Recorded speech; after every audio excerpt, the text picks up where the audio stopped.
I'm Ryan from the Dad.io podcast, a show dedicated to dorky dads everywhere. Part of the Gonna Geek Network, just like the show you're checking out now. Shows on the network are individually owned and opinions expressed may not reflect others. Find other dad-alicious geeky shows at GonnaGeekNetwork.com. No, I'm not. So Mark got it right again, right? Did he get Green Book? Is that right? Oh, yeah. Yeah. Okay. He beat you in Dawson by 1 point. Oh, mother! Are you fucking kidding me? No, you did really well, David. David, how did you do?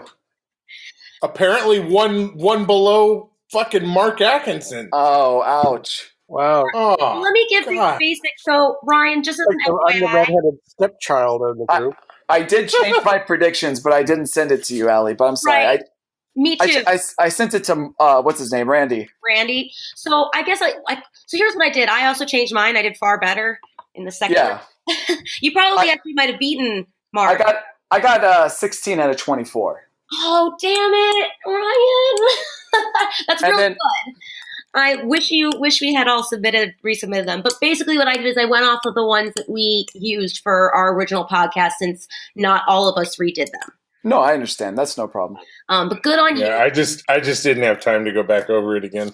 We're just going to say you're the unofficial winner, Ryan. That's fine. I'm okay with that.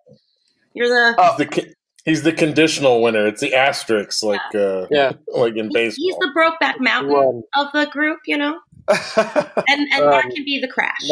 Not that we're trying to say anything about Ryan.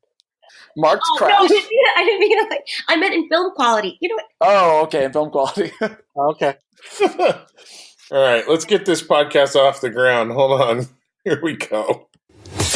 Talk hard and enjoy the mindgasm. The intellectual podcast starts now. And we are back at the Intellectual Podcast. This is the post-Oscar recap. We all just sat through. How long was the show? Was it over 3 hours? It was. It went over by 17 minutes. Oh, yeah. I was guessing 26. I guess 27. Oh, bummer. What was it over by? I'm Dave Dawson. 17. Sorry. It was 17. I'm Dave Dawson. Allie Lennox is joining us from Chicago. Hi. Ryan Kaufman from Los Angeles, correct? Hi. Yeah. Steven Schwartz here in Mission Viejo. Yes, sir.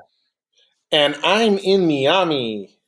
Ooh. So this is a truly coast-to-coast podcast tonight. So Thank you guys for taking the time to join in after the show. The first thing I want to talk about is the no-host thing. Yeah.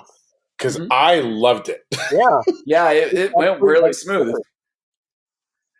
I thought it went really well. I loved the start introduction with Amy Poehler and Tina Fey and, my favorite, Maya Rudolph.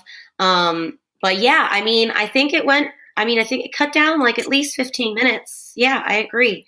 Yeah, like I did not miss those segments where Jimmy Kimmel goes in the theater and talks to quote unquote regular people and any of that stuff. So I did not miss it at all. And I like getting the variety of people as opposed to one person. So it was really smooth, I thought.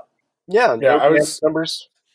Yes, I agree. Yeah, I was chatting with somebody during the show and I said to her, I dig the no host thing because we're not servicing somebody's particular ego all night. Mm-hmm, mm-hmm. There's plenty of egos to service throughout the night on the Oscars. We have plenty of time for that. Yes. Well, and I never liked how the Oscars, that they would blame or praise how well the Oscars did based on who the host was and therefore the viewership. I don't think the viewership is correlated to who the host is. I think the viewership is correlated to what films are nominated. So, yeah. That's a good point. There have been some really, really bad hosts in the past. Yeah. First one comes to mind. Franco, I'm looking at you. That's the one. Yes. That's the one. James Franco, Seth MacFarlane. Yeah. And I like Seth MacFarlane. He really pushed it a few times. He did. When Eddie Murphy didn't do it and then they had Billy Crystal again, it was like, no. Oh, yeah, that was a bummer. Oh. Yeah. There was 1 year back in the 80s where they did not have a host. and they had this really bad musical number with Rob Lowe singing with Snow White. Oh, yeah, I remember that one. And it ruined her career. I saw an interview with the woman who played Snow White, and she's, in a show, and it totally destroyed her television and film career. That's why no one wants to host. It's such a bad gig. It's a bad. Well, there's just a ton of pressure on top of you, and there's not a lot of reward for doing a good job. Right. And there's plenty of downside for having a poor performance. A performance which, quite frankly, isn't necessarily 100% your fault either, because you're at the mercy of the writers that are hired for the shows. Absolutely. Yes. So I, as a award show showrunner, loved no host. Yeah. So cool. I think we're all in agreement on that. So, Allie. Yes.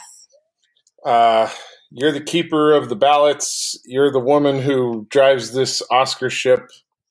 Take it home, girl.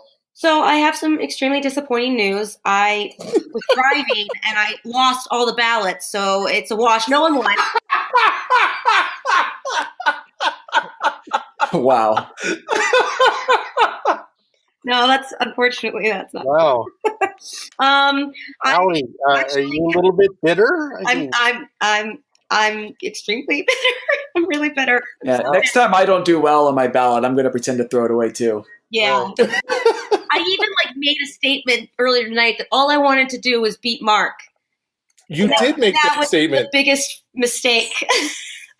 Just screwed myself in that. So, none of us did really well. It was 24 total, the score, and our winner got 14. And that was, unfortunately, Mark Atkinson, who can't be here, thank God, to rub it in our faces.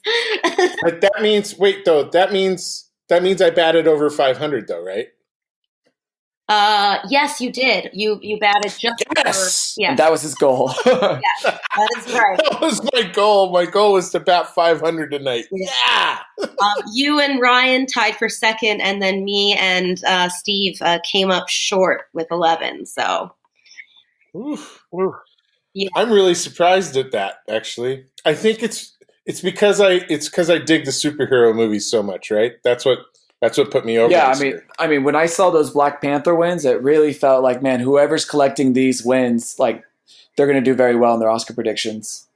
These below the line Black Panther categories. Actually, the reason why you did so well, Dave, specifically, was you came out with the Bohemian Rhapsody wins on sound mixing and film editing. But you also did Black Panther for a good number as well.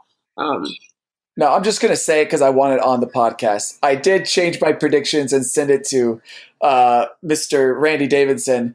So I did much better tonight, but a week ago, I did very poorly. Yes, me as well. But I still didn't beat Mark on my refund. But you did. You did. So at least you can say that. Yes.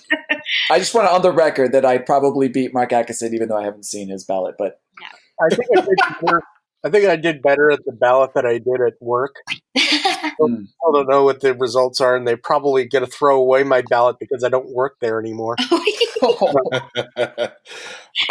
I'm going to say this. The thing that bums me out about Mark winning this year is he rapidly did his ballot before we did the podcast. He didn't even do the biggest stat. He didn't even do the research and stuff that he normally does. I know. So that's really just...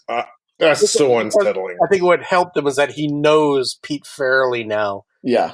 Oh, right. Of course. I mean, and also his reasoning for best live action short was Skin, because he's in a movie called Skin, and that's why it's going to win.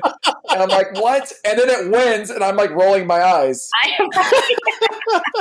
I could feel your eyes rolling across the country, Ryan. You chose Skin, didn't you? Yeah, actually, all three of Dave, Steve, Mark all chose Skin. I think it's because it's the one that you recognize. Okay. But yeah, still. Rude. We should rename the podcast to "Let's Shit on Mark Podcast." I'm totally for that. I totally agree. It takes the heat off of me. Yeah. Okay. This is the 3 years. I can't believe it. Next year we are doing a day of podcast. You just have to turn it in. I don't care where you are. I want to get it in. Otherwise, you disqualify. Right. That's true. Okay. So real quick, what was the biggest kind of like upset that you guys saw from the night? I mean, Best Picture was a pretty decent one. Really? I don't think that was an upset. I don't. I mean, the Glenn Close was a jaw dropper. That was for me the jaw drop. I'm thrilled.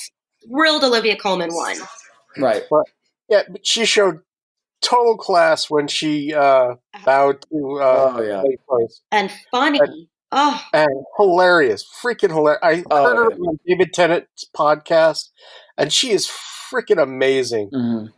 I mean, they should give Glenn Close an Oscar just for acting like she was not destroyed emotionally for that. I mean, she took it very gracefully, but wow, that was like amazing to me. 7 nominations, no wins. No wins. Wow. You know what? I am tired of this whole Oscars giving the Oscar to someone who, never got it, and then giving it to a film like freaking Leo DiCaprio and whatever that bear movie was. The Revenant? Yeah, sure. So Olivia Colman deserved it, I think. Olivia Colman was amazing. Her speech was so awesome. Headphones are in. Yeah, mine too. See, okay, now we're all professionals. But I will say I had my jaw dropped when Green Book actually won. I didn't believe it, but a bunch of you voted for it, or at least you, Steve and Mark did. So why did you guys think it was going to win? Green Book? Yeah. Well, I did because my dad's seen it twice, and he said, this is the best movie he's ever seen. Wow. And I haven't seen it, and I go by his recommendations. But when we were watching the Oscars tonight, he called Viggo Mortensen Sergio for some reason. Well, he's 83 now, so. One of the worst things that can happen for you sometimes is to win Best Picture. And I do feel like sometimes, like happens, like with Green Book now winning Best Picture, I kind of feel like its reputation as a movie that should have never won Best Picture is going to be cemented tonight, unfortunately. But I think it's a charming movie. I feel it's an unfair thing that happens. But like when Boyhood didn't win, I was like, well, the good news is it didn't win, so now I don't have to hear people shit on it for the next True. 80 years of my life. Yeah. But yeah, that's just the way it is. Well, and I mean, what I'm interested in knowing, especially because of this year's Guild Awards being all over the place, do we now, moving forward, when it comes to Best Picture specifically, do we take the PGA's results, on hand? Because they gave it to Green Book. It was the only one that gave it to Green Book. Yeah, I guess we should take that one more seriously. What's their track record? What's that? What's their track record? It's not incredibly well, but I think DGA usually has more of a better track record than PGA, if I'm not mistaken. And that went to Roma, so maybe Allie, you can look that up. Yeah, I'm looking it up. Let's see. But I know that the SAG Ensemble thing is completely out the window now, because usually you would need a SAG Ensemble nomination, but La La Land didn't get that, which it mattered in the end. But then, what was it, last year Shape of Water didn't have it. It ended up winning. And then this year, Green Book didn't have a SAG Ensemble. It ended up winning. For a while, I actually thought it might go to Black Panther, because it was overperforming. Yeah. Well, I think there was... It's the preferential ballot. Yeah. That's what it is, man. It is. It's so unpredictable. For more information on the preferential ballot, please visit IMDb and check out Ryan's video. Shameless plug. Please do. And that's what... it was so brilliant, that video explaining how this all works. Thanks, man. And I'm so glad you did it because I honestly don't think that the best movies win sometimes because of it. Right. And I think you just need to do it every year. It's my challenge. Well, that's what they say. That's the criticism of the preferential ballot, is that it rewards films that are liked more than loved, or that are generally everyone can agree is okay, over the ones that are amazing or people hate or whatever. But if you watch that video this year, Green Book was very close to winning that poll. Yeah. It was a few chips away. So I don't know. I have a feeling until proven otherwise, I really do feel like it was still very, very, very close.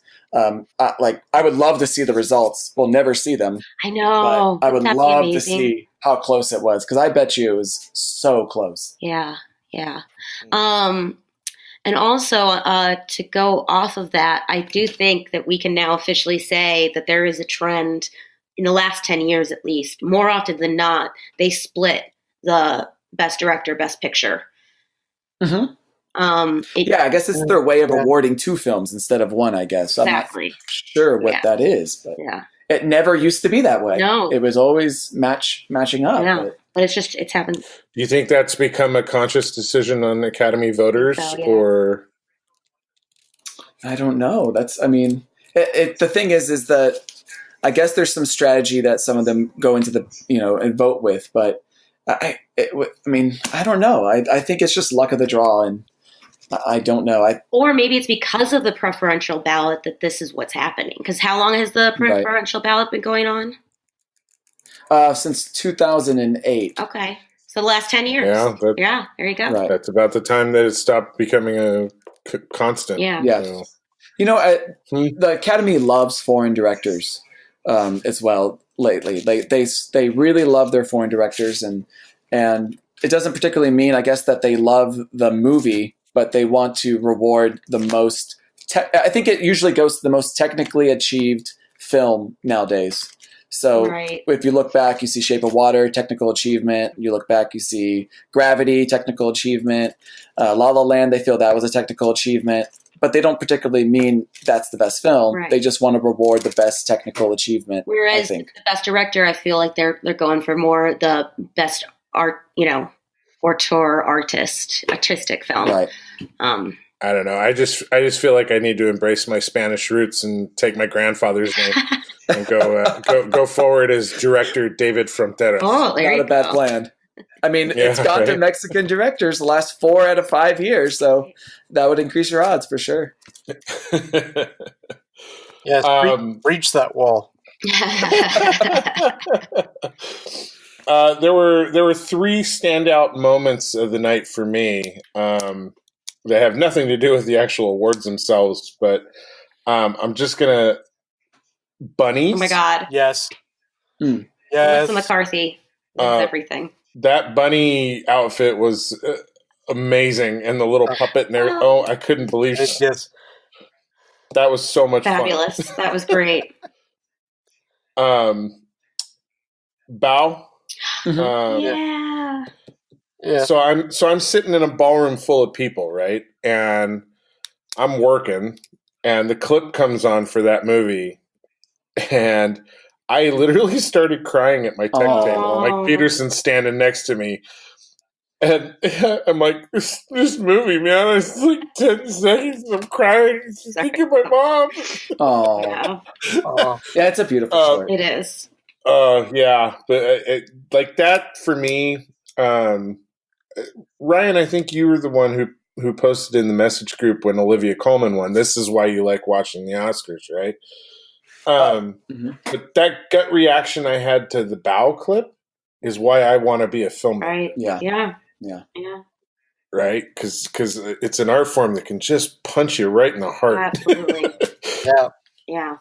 And then the Shallow performance was the same thing for me. Yeah, I give a lot of props to Bradley Cooper for that. That was he did a great job. Because, I have been a big critic, but he's not a performer. And to literally, just walk up there and do what he did with Lady Gaga, who is in her element, I was very impressed. Really. Yeah. A lot of people on Facebook were saying that, they must be having an affair because, so the way that Bradley Cooper was looking at it. I said, that's so stupid. They're actors. They're doing a performance. Wow. I know. Not to throw shade at any other people, but Ryan Gosling, Emma Stone, they didn't sing their songs for La La Land. That's a very good point. Then we had, what is it today? Rami. Emily Blunt could have sang her song, right, for Mary Poppins. Right. And it's just like Bradley Cooper decided, I'm going to go ahead and do it. Yeah. That is not easy to do. No. And didn't they do it also for the Grammys, and it didn't go so great? So I think this was a very redemptive, performance. I bet it made everyone feel terrible for snubbing him. Right? Speaking of snubs, do you notice that the video that they played at the beginning contained a lot of the films that were snubbed? Yes. Oh, really? Yes. Just like a we're sorry kind of thing? Like Mr. Rogers. Yeah. Mr. Rogers. I feel like you should be like banned from using the clips. Right? If you Stan and Ollie. If you snub them, you shouldn't be able to use their clips. Agreed. That's what I think. Agreed. For me, a couple other like great moments was I thought it was cute the way Keegan-Michael came in with his umbrella and then didn't know what to do with it. I just thought it was cool that he came down from the yeah. What else? I loved the speech that the Ruth Carter made for winning Best Production Design for Black Panther, costume and production. Now that's one I didn't get to. It was beautiful. She made this one comment at the end. She said it was her sister or something. She said, "I always listen to this advice. I did my best. My best was good enough." And it was really, I love that. I thought it was really wonderful. And she made history. She was the first African American to win in that category. So. You're talking about costume design? I'm sorry. Yes, costume design. Oh, okay. Oh, yeah, sorry, costume design, not production design, costume design. You know, and my brother made the comment saying that, you know, for someone who did costume design, her dress reminded him of Carol Burnett saying, "Oh, I just saw it in the window and I just had to have it," because he thought her dress looked like that she pulled it off some drapes. You know what? That was better. There was a lot of tall pink going on, and I won't even get into that because we're not that kind of show. So, no. You know, the costume design category, even with my new updated one, I got that one wrong. Really? But as soon as it was read, it was like, of course it is. Of course it is. It all becomes clear the second they read the name. Yeah. Then it's like a completely obvious choice, but yet I didn't go for it. Yeah. And I think because I wasn't dazzled. I did think it belonged to Black Panther. I did think they deserved it. And I did know it had a lot of support. But I thought the period pieces, I thought they would not be able to resist giving it to yet another period piece film. But I'm so glad they didn't. And again, and I think sometimes I subconsciously pick the one that I feel is going to win. So when something like that happens, I'm more excited. Right. Getting the prediction wrong, I get to watch something that I thought deserved win. Yes. So sometimes I do feel like I hedge my bets. Totally. That's not an excuse, even though it kind of is. Yeah. Well, I find it interesting, Ryan. You and I basically scored the same. Yeah. But you voted with your usual calculated style. There you go. And I voted strictly from the heart. So, there you go. Yeah. So we still ended up at the same total. And I voted the same way. Steve, here's the ballot. Fill it out. There you go. And I wasted so much more time than you. I know. Seriously. So much more time. I was reading articles. Right.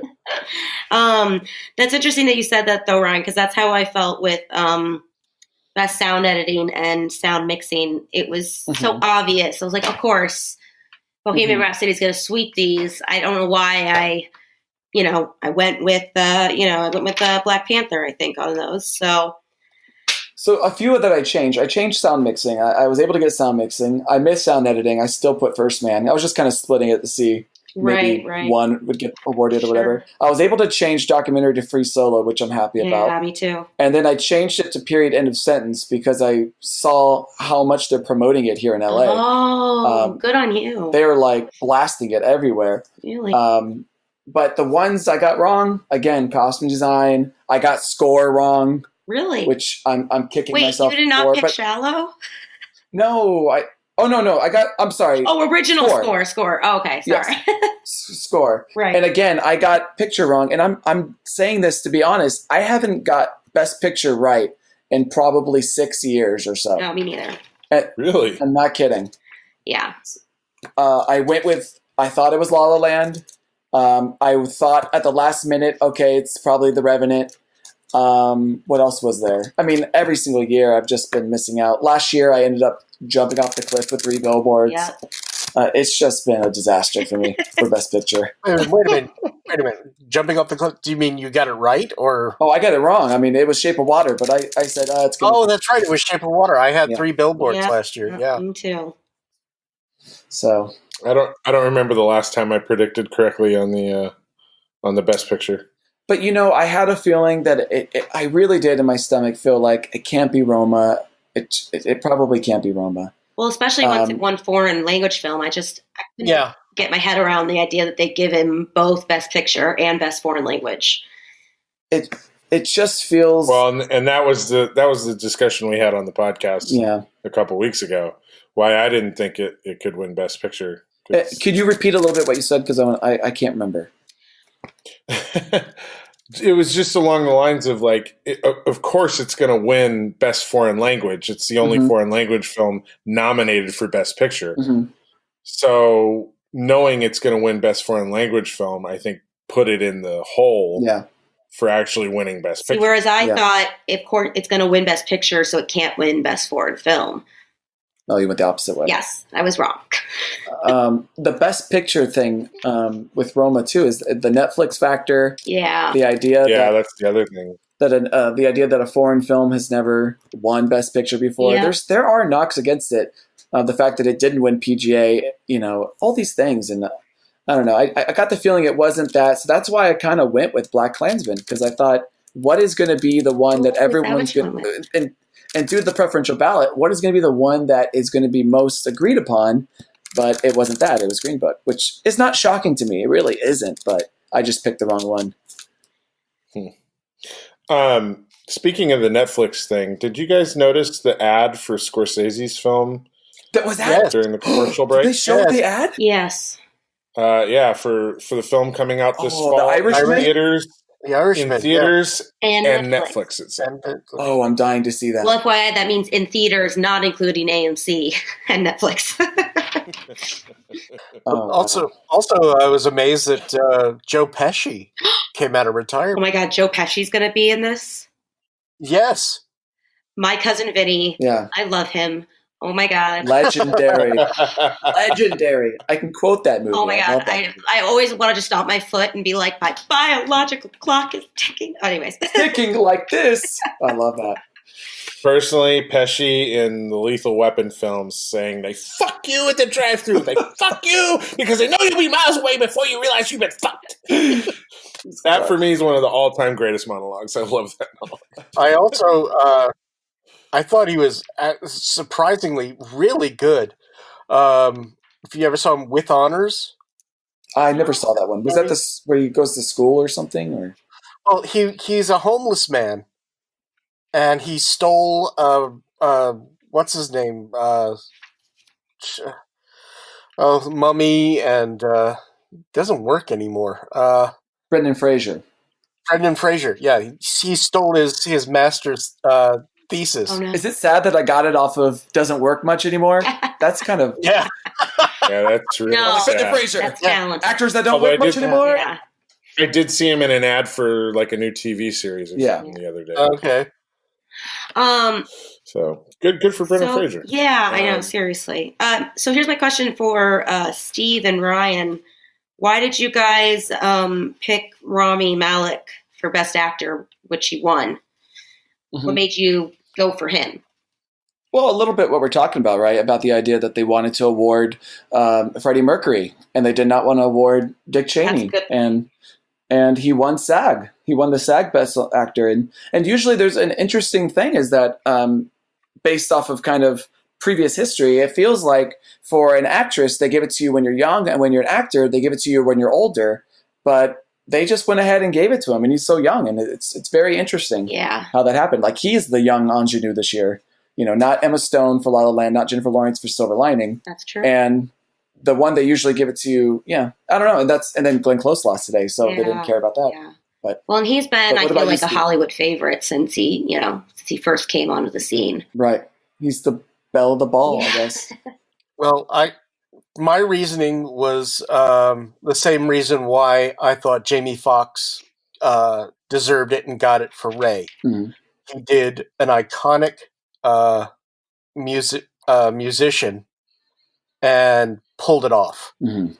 I mean, you were riveted by his performance. Yeah, I joked about it, saying that he, best performance by a pair of false teeth, but he pulled it off. I mean, the same way with Ray, and I would say these are the two probably best performances that I've seen as singers by by actors who are non-musicians. Even though Jamie Foxx did go to Juilliard for music. So, and to be fair, Rami did sing some of the songs. It was a mixture of him and some other guy. Right, so. But just his performance, the persona that he took on, that he transformed into Freddie Mercury. Yeah.